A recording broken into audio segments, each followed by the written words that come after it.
But first I'm gonna explain you how a diverter valve works. So every time that you hit the gas pedal on a turbocharged vehicle, not only Golf 5 GTI as I have, so the air goes into the engine because of the throttle plate opens up.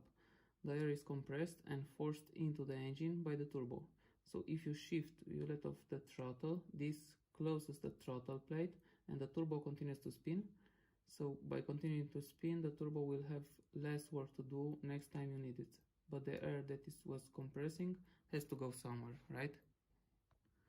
So here comes the diverter valve, which will take the compressed air and recycles it through the intake stream.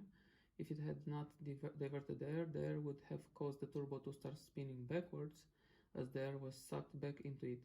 So when our vehicles is tuned to recycle the air after a MAF sensor, the MAF will be calculating how much will still be in circulation once the throttle opens back up again.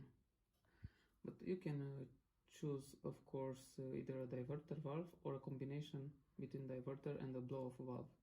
Your choice will depend upon your performance goals and if you want to alter the Audi Volkswagen factory design.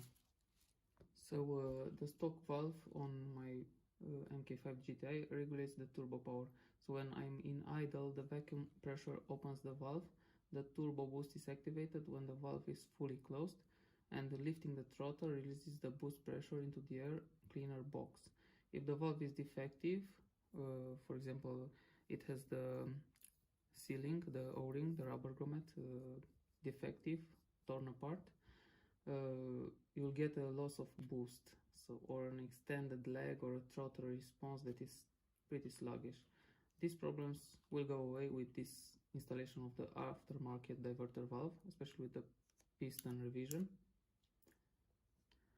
But it's not a blow-off valve, because the difference between a diverter valve and the blow-off valve is where the air is delivered. Blow-off valve sends it out into the atmosphere and you get a lot of noise. But in some cases, if your car has a complicated engine management system, you may suffer drivability issues or some error codes. A diverter valve just recycles the air. The benefit of these revision D diverter valves, they have been tested by people and they will hold up to stage 2+ tunes without any issues.